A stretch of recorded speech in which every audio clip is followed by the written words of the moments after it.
Good morning, ladies and gentlemen. My name is Abigail Murray. I work for the Saldanha Bay IDZ. And as usual, I wish to welcome you to our TOGASI session for today again. TOGASI stands for Talks on the Oil and Gas Industry, and it's a session that is held on a monthly basis from approximately 9 o'clock till 10 o'clock, where we wish to inform and educate the community about the oil and gas industry, what it's about, what to look out for, what kind of jobs, what kind of industries can we expect in the industry. And before we start, I wish to just apologize on behalf of the IDZ for the presenter of the last TOGASI sessions. There was a unhappiness expressed from the community for some of the comments made. We just need to inform the community that it was not necessarily part of the ethos and the policies that the IDZ works by. So in going forward, I wish to present to you our speaker today. As I mentioned, we try and keep the session only an hour long because our target audience is business people, and we realize that you have lots of things to do, money to be made after the session. So I wish to introduce to you our executive for business development at the IDZ, Laura Franke. I normally tell her if I attend a meeting with her, I am very educated afterwards. So I wish the same for you. She will talk to you about investors and the industry and why we are, what's the word you use? Sustainable. Sustainable. So without further ado, I introduce to you Ms. Laura Franke. Thank you.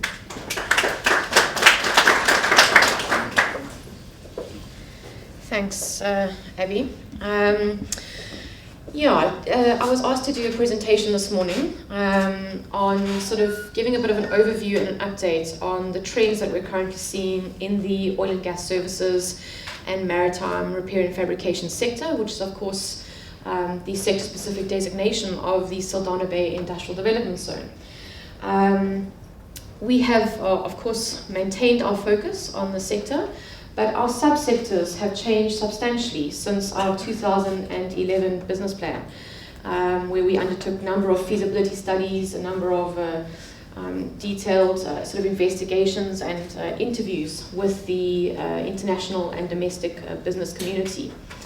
And it's also about, as Abby said, being sustainable. So we often get asked the question, what about the oil price? What does that mean for the industry in South Africa and with respect to the Saldanha Bay IDZ?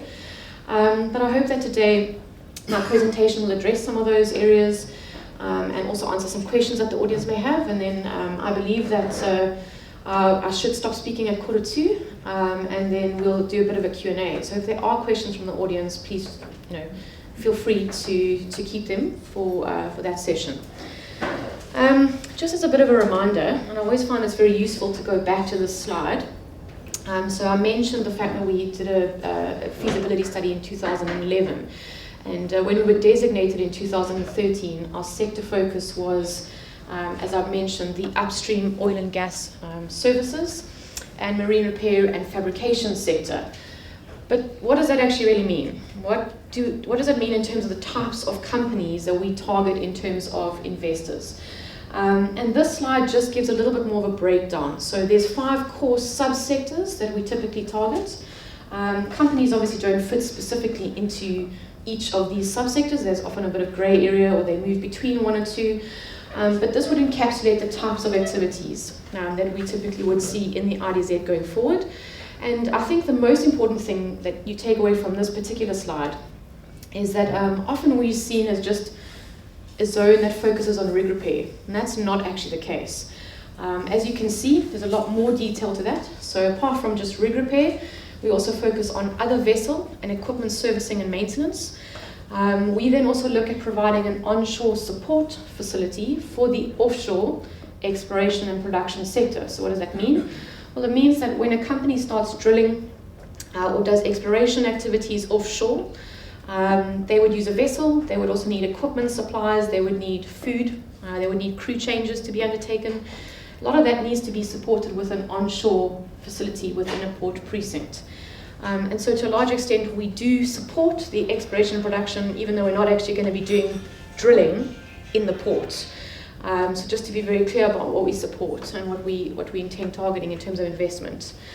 Our third component, or our third subsector, is the marine and or subsea manufacturing and fabrication. This is a sector that in our 2011 business plan, we saw sort of coming to fruition more in the medium to long term. So we thought that because we, at the time in 2011, 12, 13, 14, we were seeing a lot more vessels, a lot more rigs, a lot more drilling ships coming into the ports for servicing, that our manufacturing and fabrication would take 5 to 10 years sort of afterwards to be able to sort of see a tangible investment in this particular area. And that is actually the subsector that we've seen the most change in. So I'll discuss it in a little bit more detail going forward, but I just want you to keep that in the back of your mind. And then the fourth component, or the fourth subsector, is specialized logistics, speaking to those three previous subsectors I mentioned. So again, with specific reference to the offshore oil and gas services sector and the maritime sector. And then of course, encapsulating all four of those, we wouldn't be able to attract investment into South Africa, into the Western Cape, into Saldanha Bay, if we didn't have good business and financial services infrastructure. We're very fortunate that as a country, as a province, we do have those companies operating, and it makes for a very conducive business-based environment. It's much easier for companies to operate because they can access services, they can move money around, they can get insurance services, they can move crews, they can get work permits, things like that. Of course, underpinning all these five sectors is the fact that it's a port-based industrial cluster. So we aim to create a competitive industry around all five of these subsectors. Once we have a logistics company, we don't say no to other logistics companies operating. It's a competitive environment servicing multiple clients, with the main target, or our primary target market, being the African continent.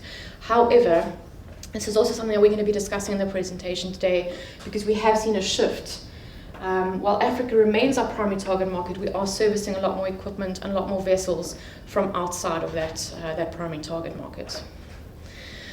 So, diving straight into it, our key market trends. What have we really seen change over the last 5 years? Some of it is related to the oil price, some of it is related to the global economic environment, some of it is related to the South African environment, and some of it is of course related to the African continent and what's happening there. But when we looked at our 2011 business plan, as I said, at the time, the majority of the investments into the oil and gas and maritime sector in South Africa were based around specialized logistics and the rig repair sector. So that was what was visible at the time. That's what we were seeing in terms of investment into the market. However, that's changed slightly. We're moving away from much bigger rig repair contracts, because there aren't as many rigs available for contract or being put out to the market on contract simply because of the oil price, particularly in Africa. Basically what we're seeing is that we're moving away from what we call the glamour boys, the big rig repair contracts, the sort of the 100, 200, 300 million rand projects with a lot of job creation opportunities, to much smaller vessels. But the benefit is that we've always been doing these vessels, so we don't need to grow new capacity or capabilities. And the other thing is that they're more sustainable. So as opposed to a rig coming in once every 6 months, or we may see 2 or 3 a year in our ports, particularly the ports of Kucha, Cape Town and Saldanha Bay, we're now seeing much more consistent turnover of smaller vessels. So whether these be the offshore diamond mining vessels, whether they be offshore supply vessels, offshore construction vessels, military patrol vessels, fishing vessels. There's a lot more of them on the African continent, and this is where we're seeing investment into floating docks, into repair quays that can look at this more sustainable market going forward. The second key trend that we see in the market is that if you look at Africa, we're expecting a huge growth in population numbers. We already have a significant number of people living on the continent. But coupled with that population growth is an increase in urbanization. And that comes with an increase in energy demands, an increase in water demands, and an increase in goods or retail commodities. And as a result, companies like SAF Marine and PV, who do much smaller container services across the continent, mostly into the river ports of West Africa as an example, are seeing increased demand for movement of goods And that puts South Africa in a very interesting position. It's not a market we have typically targeted or focused on to a large extent from a policy perspective or from a government support perspective. But the market exists, and there's a huge potential for both servicing of those vessels, but also, again, from a commodity perspective, transporting of goods into the African market on a continuous and efficient basis. The third key market trend that we're really seeing is, as I said, and I touched on this in my subsector slide previously, we're seeing an increase in companies looking to establish manufacturing and fabrication facilities. Now, the general question I get asked when I say this is, well, we're not seeing that. It's a trend that we've only started seeing over the last 6 to 12 months. So it is going to take some time for those facilities to start being operational. And a lot of people then also say, well, what about South Africa? Why would you want to invest in it now? We've just had multiple downgrades. We're not looking very good from an investment perspective. But I think I would like to just mention that you need to take it in the context of the sector we're speaking about. I'm not speaking about renewable energy. I'm not speaking about other particular sectors. I'm speaking about manufacturing and fabrication facilities with specific relation to the upstream oil and gas services and marine repair and fabrication sector. And a recent economic modelling study was done by the Western Cape government on the maritime and oil and gas sector in the Western Cape. And although it's only starting to show growth at the moment, the latest market that we're seeing from a manufacturing and fabrication perspective is an increase in vessel fabrication. So a lot of companies across the continent, not just South African based, have been doing fabrication projects in a number of different industries, whether it be mining, whether it be aviation, whether it be the defense sector or aerospace sector. And a lot of those companies are transferring those skills into the oil and gas and maritime sector. And then lastly, and something that we don't necessarily see a huge amount of tangible on-the-ground development, but certainly in terms of West and East Africa, is the development of liquefied natural gas and crude oil pipelines. So the biggest challenge in Africa today, and this is the same for South Africa, is that currently Africa produces about 12% of the world's crude oil reserves. And since probably about 2014, most of the international oil companies from a downstream oil and gas perspective, so from a refinery investment perspective, have been very reluctant to invest in new refinery capacity on the African continent. It's a huge capital investment. There are now new environmental regulations that they would need to comply with, and it doesn't justify the capital outlay. So what does that mean? We need to be able to transport crude oil and liquefied natural gas that we're producing for, and transport those to those products or those resources to markets across the continent. And as a result, there are a number of very viable LNG and crude oil pipeline projects, most of which are in Africa, East Africa, should I say. But to give you a bit of an example, at the moment there are approximately 14 big capital investment projects around this type of industry in East Africa. And Standard Bank's recent capital estimates, updated as of beginning of May this year, is that those 14 projects could result in a total capital investment of approximately 17 to 18 billion US dollars. What does that mean for South Africa? What does that mean for Western Cape? What does that mean for Saldanha Bay? Well, it means that we have companies that are subcontractors to international partners, to African partners that would typically be involved in those contracts. It's not a single company that would typically build such a project. So for example, ENI has got proven reserves off Mozambique's coastline. They recently reached FID on their project there, and Anadarko is probably going to follow in the next 2 to 3 years with a bit of restructuring. ENI uses a company called Universal Pegasus International. They're a massive fabricator. We typically in South Africa deal with the branch out of the UK. They only use South African contractors on their African market projects. It probably means that from a fabrication, from a construction perspective, there'll be a lot of work for South African companies to be able to roll out and support those projects going forward. So just in summary, a couple of things that encapsulate where we're seeing the market change, linked back to our 5 subsectors. So what does this mean for our particular investor shifts? So if I go to the next slide, we're seeing sort of 3 impact areas, which is why we believe that we're sustainable in the long term. The first being that, as I mentioned, we traditionally saw a lot of investment upfront in the logistics and rig repair sort of areas, the subsectors, but we're now seeing a move from that to fabrication and manufacturing. This is great because from a job creation, from a socio-economic contribution, manufacturing and fabrication obviously have fairly big sort of multiplier factors in terms of the capital investment that is then outlaid, be it by a domestic or an international company. This is perhaps not too clear, it's probably a little bit small, but basically just underneath that there is a percentage share of investment by activity type in the Saldanha Bay IDZ.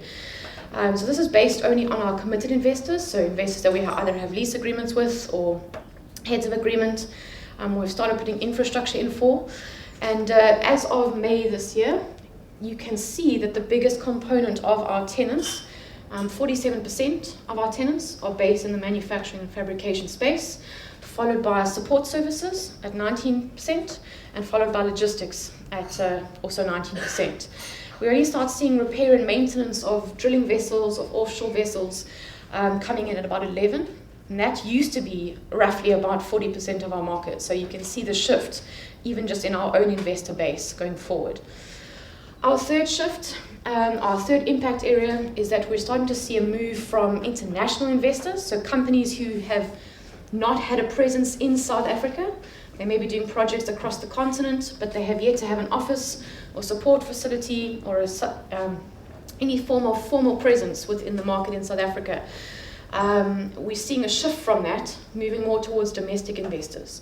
This is twofold. Of course, there are international investors who have more recently started setting up in South Africa, and that's a really positive thing. Most of those have been done through joint ventures. One of the bigger, more well-known acquisitions was National Oil of Varco, acquiring Algoa Oil and Pipeline Services. And there's some positives that come out of that, because while we had initially a domestic company, we now have a company that is employing 3 times as many employees and has started exporting into the African market, where traditionally they were just based in South Africa. So part of the benefits of joint ventures or partnership agreements is that we also be able to expand our competitive manufacturing base into new markets. The second component to that impact is, again, actually linked back to the oil price. So traditionally, if we look at projects like rig repair, if we look at projects like subcontracting around manufacturing or fabrication, most of the domestic market were subcontractors. And so they would wait until there were international partners putting out projects or scopes for projects or contracts and respond subsequently. That's not happening as much as it was previously. And so a lot of the domestic market has had to go out and source business on their own basis, on their own demand. And that's a really positive thing, because we've seen some really good success stories come out of that. Companies signing their own partnership agreements with international companies on the African market, as opposed to only being a subcontractor through another international company.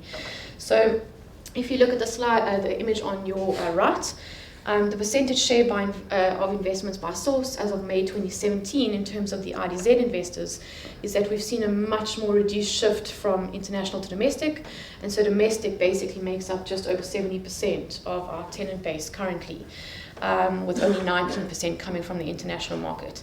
And of interest to us is that 8% currently is now coming from joint ventures or international domestic partnership agreements. We're really glad to see that.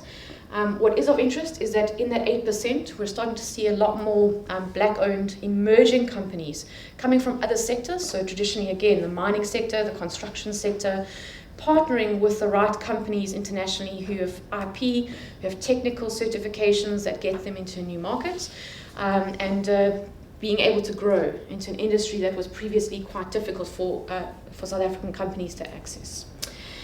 And then thirdly, and just briefly to mention, market growth and expansion. So in 2014, let's actually go back to about 2011-12, the rigs and vessels that we were servicing in South African ports, whether it be Saldanha, whether it be Cape Town, Kuche, for example, were mainly based out of the West African market. So at the time, the companies involved in rig repair were estimating that out of every 2 contracts being put into the market by rig owners or contractors, we were securing one out of those two. And our biggest competitor, which is Las Palmas in Southern Europe, was securing the other. So it was a 50-50 split between the number of vessels coming out of the West African market. By 2014, that had shifted completely. So we were seeing rigs coming from Brazil in South America to be repaired in the port of Cape Town. We were seeing vessels on tow from Southeast Asia, whether they were new builds or rigs on tow to a particular contract. They were stopping over in South Africa to be refurbished and refitted for their particular contract. Whether that contract was in the Gulf of Mexico or the North Sea, it didn't really matter, but we were a good stopping point for those projects. We were also seeing increased vessels from Middle East, and of course then more passing trade from West Africa into East. But again, a much more diversified market, and we expected that we will continue to see that going forward. Then just a little bit more about, so I've spoken about the key market trends, I've spoken about the impacts that we've seen on our investor base as a result of those changing trends, but we often get asked the question, as I said up front, a little bit more about, so why should we continue seeing value in the IDZ from national government, from provincial government? And there's a lot of questions that answer that. So just to go around the little sort of ball on the circle, there's obviously a lot of text, but you are welcome to get a copy of this afterwards. The first being that there's diversification in oil and gas opportunities. So again, we're not just focused on rig repair, we're focused on a number of subsectors that attract a number of different industries. And we've seen a huge amount of growth in that. The other thing is that in terms of, again, let's go back to rig repair, the thing we don't see a very visible amount of vessels coming into our ports as a result of the oil price. What does that mean for our short-term opportunities? Does that mean we should stop looking at rig repair? No, not at all. In fact, it means that there's some short-term market opportunities that we're currently engaging with in terms of the international industry. We're engaging with a couple of the South African companies who would typically do these projects or undertake these projects at the moment. We're also talking to a number of companies internationally who are looking to bring projects in on a short-term basis. So they're not, again, the glamour projects around massive rig repair contracts. But what they are looking to do is A, decommissioning of the older generation vessels, and then secondly, recertification of vessels that have been cold stacked. So a great example is, of course, the jackup rig that's sitting in the port of Saldanha Bay. It's been sitting there for a number of months waiting for a contract. Once we start seeing not necessarily a huge increase in the oil price, but at least a stable oil price over a couple of months, we'll start seeing again the number of projects and contracts coming up. It's not to say that this particular vessel may get that, but if it did, it would need to be recertified to be confirmed that it is fit to undertake the project or the contract that it's been hired for. So again, nothing like the big glamour projects of rig repair, scheduled maintenance, undertaking massive repair works on a particular vessel, but there are short-term opportunities that we can focus on. In addition to that is the fact that, and again, I refer back to a recent economic report that was done by the Western Cape government. Over the last 3 years, 2014 to about 2017, we've seen about a 25% year-on-year increase in the use of the dry docks in the port of Cape Town. So moving from, again, those bigger vessels to much smaller vessels and sustainability, which I spoke about in the key market trends. Imagine what we could be doing in South Africa if we had better maintained infrastructure around vessel servicing, but also new floating dock infrastructure. It's probably unlikely that we'll see huge investments into land-based or graving dry docks going forward, but we have enough port space, particularly in Saldanha Bay, to be able to accommodate 1, 2, 3 multiple floating docks. And that's exactly the basis for Dormac, having invested in a new state-of-the-art floating dock for a 5-year concession in the port of Durban. They believe that in terms of actual usage on that vessel, they're probably only going to see a downtime of about 5 to 10 days per year, which is impressive because you're going to be able to pay that investment off if you've got vessels coming in to be serviced on it all the time. Then the second point to make is, yes, we're in the catchphrase of lower for longer around the oil price. There's no doubt about it. But it's a commodity, and commodity prices are cyclical. So what we need to do is identify those short-term opportunities now, target them. They may not be as big a value as we used to see, but plan for the future. If we start looking at projects around new build infrastructure, around floating docks, for example, it means we can meet that increased demand on the upward curve when it starts increasing. But even without that in the short term, there's still a lot of opportunities, as I said, around smaller vessels and more sustainability in terms of being serviced. A recent study by Wood Mackenzie, in fact, was their first state of the industry, the upstream industry report. I think they interviewed more than 2,000 senior executives in the upstream oil and gas industry around the oil price. And almost 80% of them said, look, for the foreseeable future, 2017, 2018, they're expecting an oil price between $50 to $60 US dollars a barrel. And more than 75% of the respondents said that they're fairly positive that the market by 2020 will be looking at a region of about 60 to 80. That doesn't mean that we're going to see a huge influx of downstream, upstream deep water drilling projects, particularly because that's what we're looking at in South Africa and the rest of the African market. But what it does mean is that it gives companies time to restructure, become more leaner. And we've seen three huge capital investment projects in deep water drilling in this year alone reach financial close because the companies have been able to restructure. And we're starting to see that in West Africa, particularly in countries like Ghana. And so there is some possibilities on the horizon.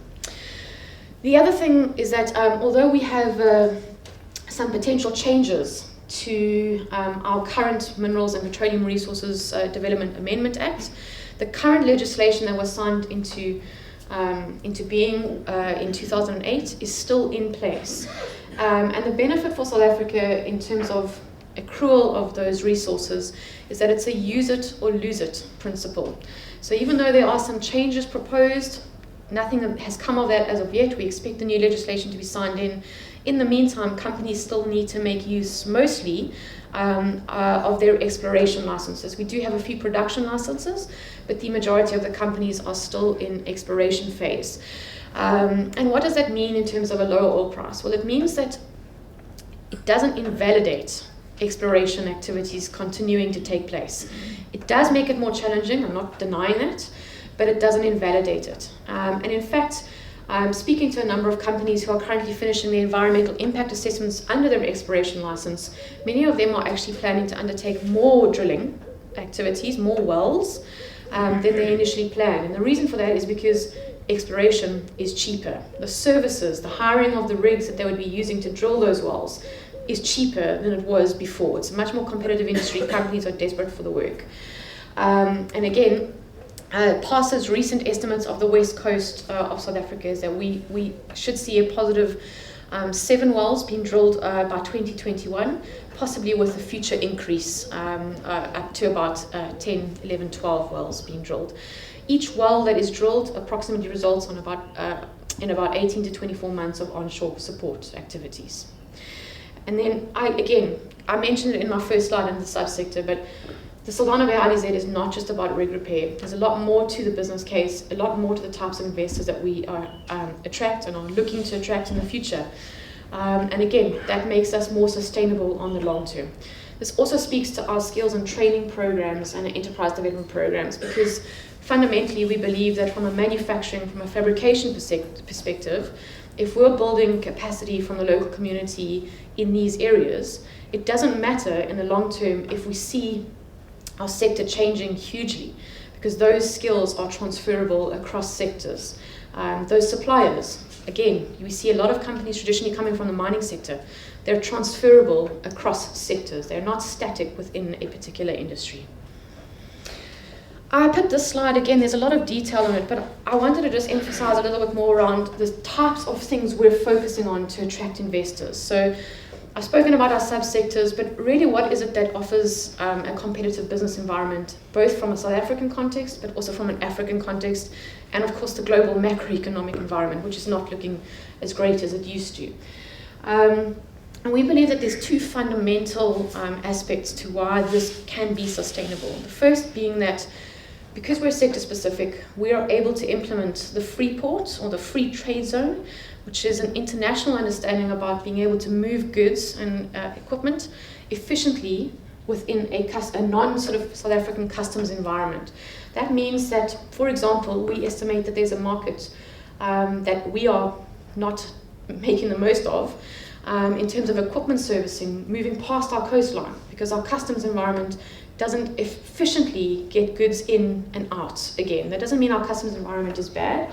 It means that it is good, but it takes too long for a piece of equipment coming from an offshore platform to be serviced in South Africa and go straight back out to that offshore platform.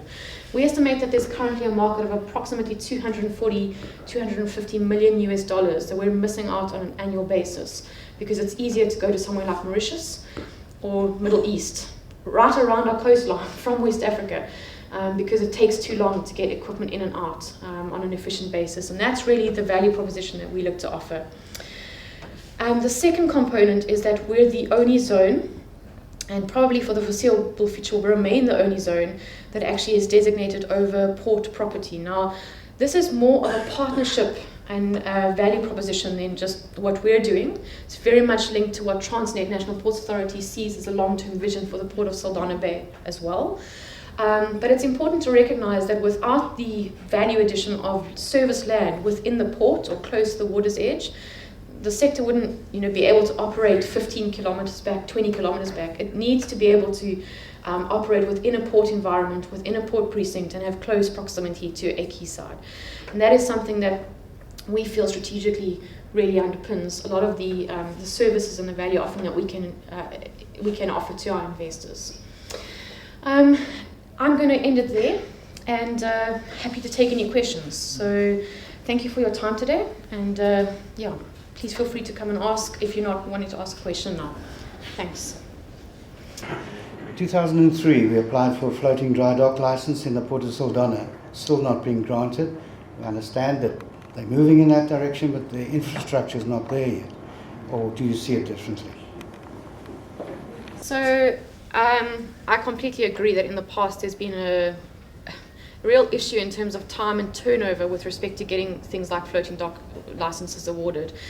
I think one of the positive things that we're seeing, particularly as a result of Operation Pakisa, it hasn't been as fast a rollout as we would like to have seen, but the request for proposal that went out for the offshore supply base operator last year, of which there actually is a preferred bidder. They haven't made the announcement publicly as of yet, but that does include a license for a floating dock. Whether the preferred bidder ends up making use of it now or in 5 years' time, it's up to them. The license remains valid for the full duration of the concession. There is also, in fact, as of last week, I saw the documents for the RFP going out in Richards Bay for a floating dock license, very similar in support of what the industry is asking for short term. And then, of course, we anticipate that there will be, there'll be 2 RFPs, formal tenders, put out to the market in approximately, round about January next year, let's say Q1 next year, from a calendar perspective, for the new build projects in Saldanha. One obviously is going to be sort of a little bit differently focused, but the vessel and equipment servicing finger terminal project will again most likely include 1, 2, possibly 3 floating dock licenses that will be complementary to the offshore supply base one. So there is some progress. It's still going to take some time, but at least there is some movement. But absolutely acknowledge it's taken long in the past. Okay, guys, and then what is left to do is just to thank you guys for coming. We hope to see you again next month. Thank you.